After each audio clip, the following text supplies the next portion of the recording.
The UFC is headed back to the Apex for the first time in 3 months with a scrap between David Onama and Steve Garcia in the main event. In this video, I'm going to give you all my quick picks, my quick predictions. Before we go ahead and get into the video, hit the like button, hit the subscribe button, and let's get it started with the early prelim opener of Talita Alencar versus Ariane Carnelossi. What a banger. What an absolute banger to open up this card, right, boys?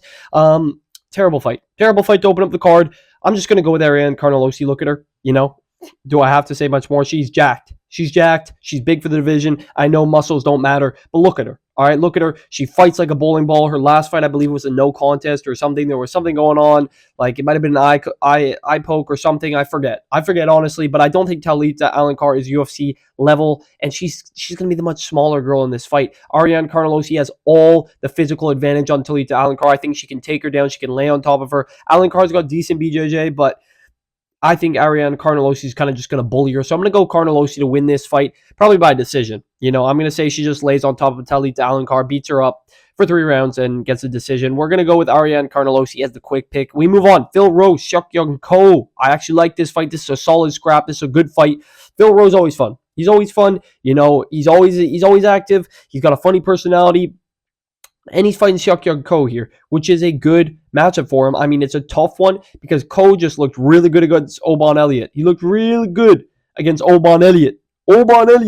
But Phil Rowe's good. He's good. He's got good striking. He's got finishing capabilities. He's always trying to finish fights. If it's early or if it's late in the fight, he'll get it done. He'll get it done. He just beat Angelosa by 3rd round KO. Really good stuff from Phil Rowe. Came back after getting grappled up, wrestled up, came back in that 3rd round and got the TKO win. Seok Ko, like I said, he just beat Oban Elliott in Azerbaijan, Baku, Azerbaijan. Really good win for Ko in his debut. That's a great win by him. He was a massive underdog, and now he's the favorite here. And I think it's fair and it's reasonable because he did very well against Oban Elliott. Scary, fast striking, pressure nonstop throughout the fight, throughout 15 minutes, and really good grappling for Seok Ko. I know Phil Rowe is good. He will always make it tough. He will always make it scrappy. He'll always try to finish the fight. But I think Ko's going to be able to out-grapple him here. I think he's going to really use his grappling to his advantage. Beat up Phil Rowe on the feet, get him to the ground, just grapple him up for 3 rounds. He showed he has good cardio, and I think Phil Rowe is going to struggle to get back to his feet because Ko's grappling looks really good. It looks really, really good. I think his nickname's the Korean Mike Tyson. I don't know if that's right. Yeah, I think it's the Korean Mike Tyson, and he's got good boxing. He's fast, and his grappling's good. I think Seok Ko wins this fight, so I'm going to go with Ko to get this one done by decision. Phil Rowe's tough. I think he's just going to get out-grappled for 3 rounds. We move on to the next fight. Alice Ardelin versus Montserrat Ruiz. What an absolute banger.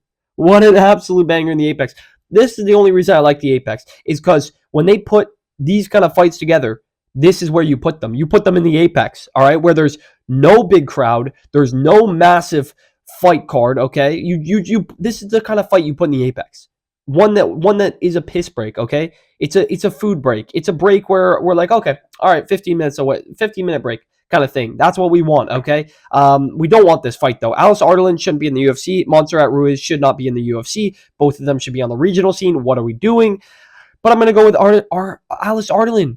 10-7 record is absolutely disgusting. This is disgusting stuff in the UFC. This is a pathetic matchup. Absolutely pathetic. Montserrat Ruiz, never seen her fight.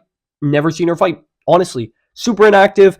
10-4 record. She's 5 foot, super mini. Like, I don't know. Alice Ardelin, at least I can trust her to go and start making noises, even if she's not hitting her opponent. So I'm going to go with Alice Ardelin to get the sound effects going, get the striking going, and do her thing. And get a decision win here. So I'm going to go Alice Ardelin. I don't have anything to say about Montserrat Ruiz. I have no idea who she is, no idea what she does, but I trust Alice Ardelin a little bit. It's hard to trust either of them to win this fight, but I'm going to trust Alice Ardelin to just make the sound effects, move forward. She's got decent cardio. I'm going to say she wins this by 29-28 decision. Give me Alice Ardelin as the quick pick. We move on to the next fight. Ketlen Vieira versus Norma Dumont. This is a WMMA fight that does matter. All right, women's bantamweight fight that does matter. Ketlen Vieira is ranked highly amongst the bantamweights. Norma Dumont as well. This is top 5 bantamweights going at it. Next title challenger here. Very important for the division. It's very low on the card, surprisingly. It's in the prelims. I think the UFC knows this is going the distance. This is going to a decision, but I like Norma Dumont here. I think she's going to win this fight. I don't like Ketlen Vieira's style at all. It is lay and pray style. It is boring. It is terrible. it's the reason that we look at these fights and we're like, oh, it's going to be a decision. You know what I mean? Norma Dumont, okay, all of her fights do go the distance, but she scraps it out. She throws. She has good boxing. She has good forward pressure. She is making the fight fun, even if it is a unanimous decision streak she's on. She makes the fights fun. She scraps it out. Her last fight against Irene Aldana was a war. So, and it's been a while since Dumont's been out. And Vieira, she last fought in the Apex and won that fight against Chiazon by just laying and praying. It was a boring, terrible snooze fight of a fest. I don't like Ketlen Vieira at all. I hate her fight style. I hope she loses this fight. I'm going Norma Dumont. It's a bit of a biased pick, but I think she can win this fight. I think her grappling is good enough to keep this on the feet, and her striking is levels above Ketlen Vieira. So I think Norma Dumont will win this fight by decision, 29-28. Fairly close fight, but I think Norma Dumont's going to get the nod here. I hope she does at least. So give me Norma Dumont as the quick pick by decision. I don't like Ketlen Vieira. We move on to the next fight, Dante Johnson versus Cedricus Dumas, man. Of course, we got Dumas in the Apex. This is great. This is what you love to see. Somehow, Cedricus Dumas still has a career in the UFC. Obviously, you know, his personal life is questionable. It's questionable. Lots of prison time for Cedricus Dumas. Lots of parole time for Cedricus Dumas. Shocked he's still in the UFC, but he had that no contest last time against, who was that? Against Reese McKee. He got kicked in the cup. Bad nut shot. No contest. That was in, where was that? San Antonio, I believe. Yep, cup shot. Bad cup shot too. But here he is fighting Dante Johnson. On Dante Johnson's debut in the Apex. Big power for Dante Johnson. He's got big overhand rights, big overhand lefts. He swings to take your lights out. He's swinging to knock you out. And Cedricus Dumas has shown to have a questionable chin. When he gets tagged, he goes down. He goes down and he doesn't look good. His body language is bad, even if he's not fully unconscious, which he's never really been fully unconscious, but he's always getting TKO'd because his body language is terrible. And I don't see this fight being any different. Dante Johnson is the smaller fighter here, the less experienced fighter here, but he's got big power and he throws big. I just see one of those big looping shots hitting Cedricus Dumas. Even if it hits his guard, I still see him dropping him and finishing him on the ground. So I'm going to go Dante Johnson to get a round one finish here over Cedricus Dumas, who is not UFC level, who doesn't have any ounce of UFC fire, man. He doesn't have any real fire to be good in the UFC because of his personal life. It's just so bad. It's so bad. All the prison time, all the arrests, all the weird activity in his life. So give me Dante Johnson, more locked in, big power, first round finishes. All of his fights are first round finishes. He fought at heavyweight in his Dana White Contender Series fight and knocked the dude out. And he was so short compared to his opponent, still knocked him out. Cedricus Dumas is shorter than that guy that Dante Johnson fought for his Dana White Contender Series contract. I think Johnson's going to catch Cedricus Dumas with a big shot, put him down, finish him on the ground round one. Give me Dante Johnson by KO in the first round. We move on. Timmy Kwamba, Chang Ho Lee. This is a good fight. This is a scrap, and this is a good fight to put in the Apex. Timmy Kwamba, fun fighter, really fun striker, got nice kicks, really nice 1-2s, good jabs, really good striking by Timmy Kwamba. Chang Ho Lee, same thing. He's a bit of a marauder, Chang Ho Lee. I'll tell you guys, he's a bit of a marauder, Chang Ho Lee, man. He'll push a crazy pace. He'll come at you. He's trying to finish fights. He's really fun. He's like a zombie. Call him the Korean zombie almost. He will march forward and throw with intent. He's trying to finish you. He's trying to, deal the most damage. He's trying to get you to the ground, maul you, just ragdoll you on the mat, and he does that. In his last fight, he beat up Cortavius Ramios, destroyed him in that second round by TKO on the ground, just mauling him. He was put in some tricky positions, but he just zombied his way forward and demolished Cortavius Ramios in that second round. Timmy Kwamba coming off that really nice KO over, what's his name? Roberto Romero, I think that was Roberto Romero's second fight. So Timmy Kwamba KO'd Roberto Romero with a nice flying knee. He was catching him with nice shots, straight rights, head kick. He was piecing him up on the feet and got him with a flying knee KO. Really nice work by Timmy Kwamba. So this is a scrap. This is a good fight. And I was surprised when I saw the odds because Timmy Kwamba is the favorite. And I'm going to be honest. I think Timmy Kwamba is a good fighter, but I don't think he's there yet. I think Chang Ho Lee is there. I think he is very well-rounded compared to Timmy Kwamba, who has some holes in his game, who's hittable, who doesn't have the best takedown defense, who hasn't been tested very well on the mat and has been submitted in his career. I think Chang Ho Lee is going to get this to the ground. I think he's going to find the neck of Timmy Kwama at one point in the scramble. There's going to be lots of scrambles in this fight, lots of back and forth. I think this is going to be a really fun fight for as long as it lasts, but I think Chang Ho Lee is going to latch up a submission over Timmy Kwama in the second or third round. I think we're going to see some good striking on the feet. I think Timmy Kwama is going to be piecing up Chang Ho Lee. People are going to be like, wow, Timmy Kwama's looking good. He's looking sharp.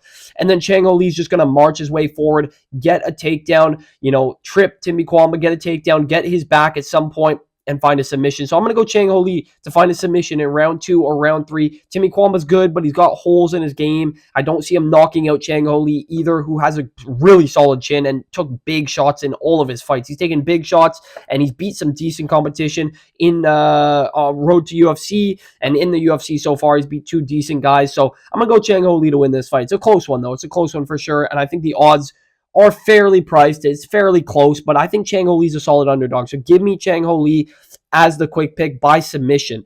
We move on to the next fight, Billy Elicona versus Kevin Christian. This is the prelim main event.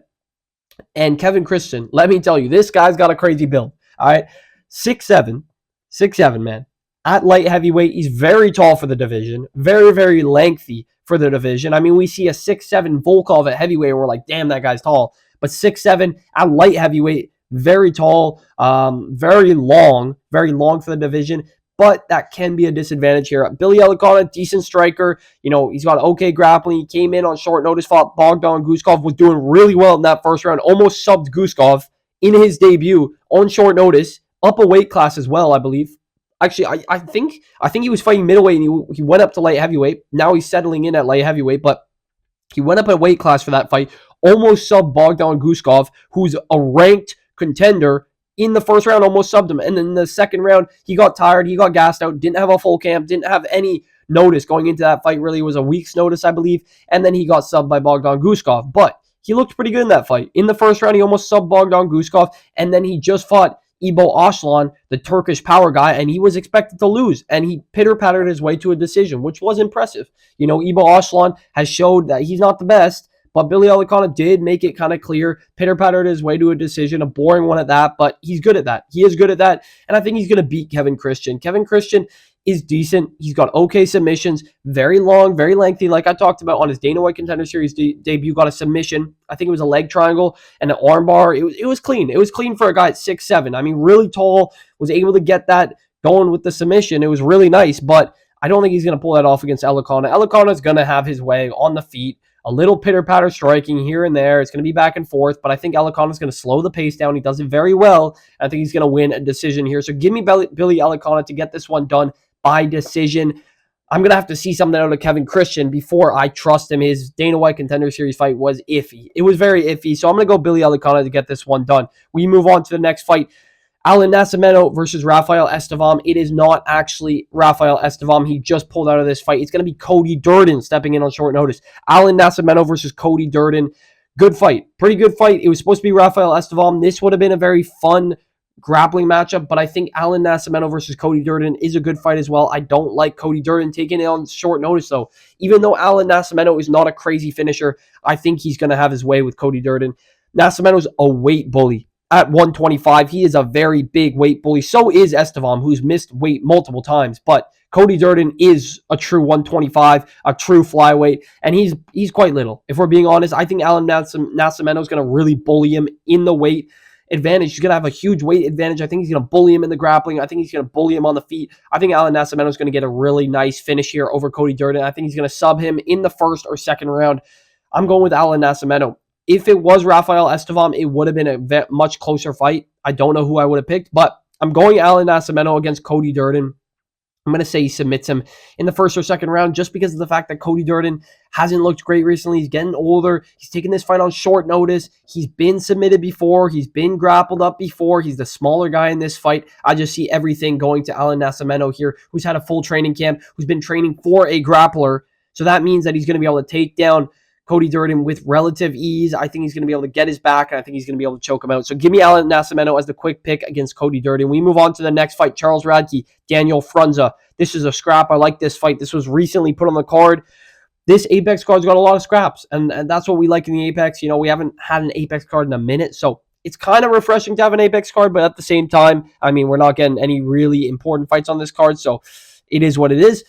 I'm going to go Charles Radke. Daniel Frunza let me down in his last fight against Reese McKee, who is not UFC level, unfortunately, anymore. The dude's getting cut. His only win in the UFC was against Daniel freaking Frunza, man, and he got whooped by Reese McKee, like really badly whooped at that as well. You know, he looked good on his Dana White Contender Series debut. He beat a decent guy, a decent kickboxer, and I thought he had really good boxing. I was like, damn, Daniel Frunza's good. He's good. But he got sniped by Reese McKee. And I know Charles Radke is the shorter guy with the smaller reach, but he's got power. Radke walks you down. He's going to say it again. Say it again, Radke. Say it again. He's going to walk him down. He's going to throw big overhand rights. And, you know, he lost to Mike Malott. Fair loss. He got chinned by Mike Malott. That was an amazing thing to watch live. I was loving chanting, fuck Radke, fuck Radke. I was having lots of fun. But Radke was doing good, and he was scaring me in moments. He was walking down Malott, throwing big shots. I was scared for Malott in that fight. You know, eventually he did chin Radke, but Radke was pushing the pace. He was pushing forward. He was winging his big overhand rights like he loves to do, his big, meaty overhand rights. And he may be the smaller guy in this fight, but I think he's the less chinny guy. I think Radke's going to catch Daniel Frunza with some big hooks. There's going to be a scrap in this fight at some point. Up against the fence, they're going to be scrapping it out. I think Radke's going to get the better of the exchanges. So give me Charles Radke as the quick pick. I'm going to say he gets a knockout in the first or second round. You know, spectacular Radke fashion where he says it again, man. Say it again, Radke. Like a TKO against Matthew Semmelsberger. I see the same thing. He loves the Apex as well. He does very well in the Apex. So I see Radke getting a big TKO here or a big flatline knockout. We'll see. I'm going to go with Charles Radke as the quick pick by KO, though. We move on. Isaac Dulgarian versus Yadier Del Valle. I like this fight. This is a really good fight. And I'm going to go with the underdog in Yadier Del Valle for a couple reasons. I'm going to get into the couple reasons, but Isaac Dulgarian is a good fighter. He's a very good fighter. Was a very hyped up prospect coming into the UFC. You know, very talented, really well-rounded, does his game perfectly, and he lost to Christian Rodriguez, the prospect killer. And you can't really have shame in that because Christian Rodriguez gets everybody. He gets everybody. He got Chiwiwis. He got Isaac Dulgarian. I think he got, who did he get? I think he got, oh, my goodness. I'm forgetting. He beat so many prospects. And Isaac Dulgarian was one of them. And he lost by close decision. It should have been a Dulgarian win, but it was very close. And the thing about this fight is Dulgarian's good. He is very well-rounded, but he cuts it a little too close for me. He's not destroying and dominating his opponents. He doesn't do that. People pretend like Isaac Dulgarian, oh my God, this guy's a dominator. He beats everybody. He dominates them. But he doesn't, man. He cuts it way too close. He has close fights with guys who aren't that good. And I think Yadier Del Valle, even though he's not tested yet, I think he is that good. I really do think he is that good. I really think he's a good prospect. The Cuban problem, and I think he's good. I think he's really, really good. He's got good grappling. He showed that in his last fight, subbed his opponent in the first round by rear naked choke. Really dominant performance in his last one. In his Dana White Contender Series debut, I loved watching him go 3 rounds and go to war against a guy who had an absolute chin on him and just whooped him the entire fight. Really, really good volume and outcome in that fight. Yadier Del Valle was just putting a pace on his opponent and throwing infinite shots. The volume was insane from Del Valle, and I think he is going to out-volume and outstrike Isaac Dulgarian. He's got good striking. He's the bigger opponent. His grappling, he showed, is good, and I think he has a hunger to be the best, man. I really do think so. Yadier Del Valle is going to be my quick pick. I'm going to say he wins this fight by decision. Isaac Dulgarian's tough. It's going to get scrappy. It's going to be a close fight. I'm going to lean Yadier Del Valle to get the bigger moments in this fight and just walk Dulgarian down. He's got a really good pace that Del Valle sets. Del Valle sets a really good pace. I think he's going to break Isaac Dulgarian at some point in this fight, and he's going to win the fight by decision. He's going to tire out Dulgarian and win this one. So give me Yadier Del Valle. I'm going to stop pitter-pattering around. I'm going to stop fence-sitting like bedtime would say, and I'm just going to get to the point. Give me Yadier Del Valle by decision. It's going to be a close one, though. We move on. Jeremiah Wells versus Temba Garimbo. I don't think Jeremiah Wells is UFC level. Do I really think that Temba Garimbo is either? No, but he beat my dog. He beat my dog, Ramiz Brahimaj, and that's all I'm basing this pick off of, okay?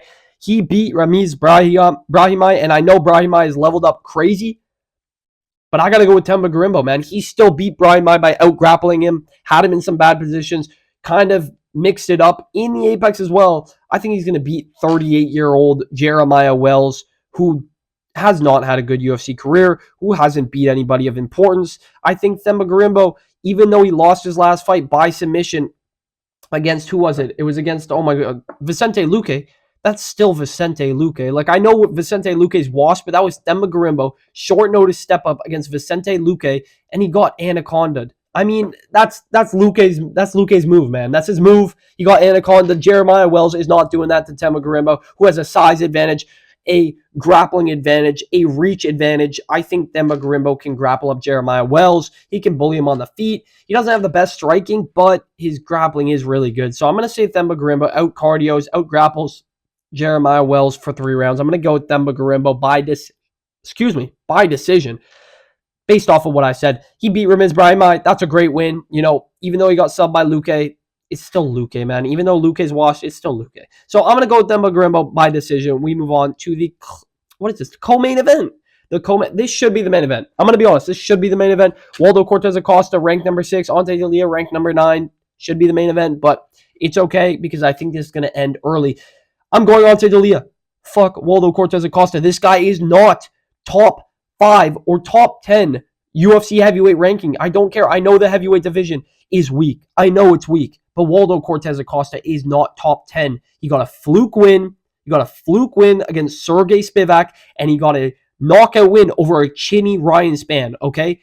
He's not top 10. I don't care what you have to say. He's not top 10. I'm going with Ante Delija. Delija did really well in his last one against Marcin Tybura, and he throws with intent. He throws with intent to kill his opponents. He throws with intent to knock out his opponents, and I love that. Waldo Cortez Acosta pitter-patters, and he's like, oh, if I knock him down and I finish him, so be it, you know? Even though Sergey Pavlovich wasn't able to knock out Cortez Acosta, sorry, he was still putting some pepper on Cortez Acosta and was really stinging him with shots, and he wasn't pushing as fast and as hard as he could have. Pavlovich could have gotten Cortez Acosta out of there if he really, really wanted to. The dude's just lost his killer instinct. Ante Delija has killer instinct, all right? He is a faster Sergey Pavlovich. I know that's crazy to say because Pavlovich is fast, but Delija showed really good boxing against Marcin Tybura. Really fast striking, dangerous, powerful striking. I think Ante Delija is going to chin Waldo Cortez Acosta in the first round. He's been training with Tom Aspinall. I know it's not looking good for Tom Aspinall right now with what just happened, but Ante Delija is good.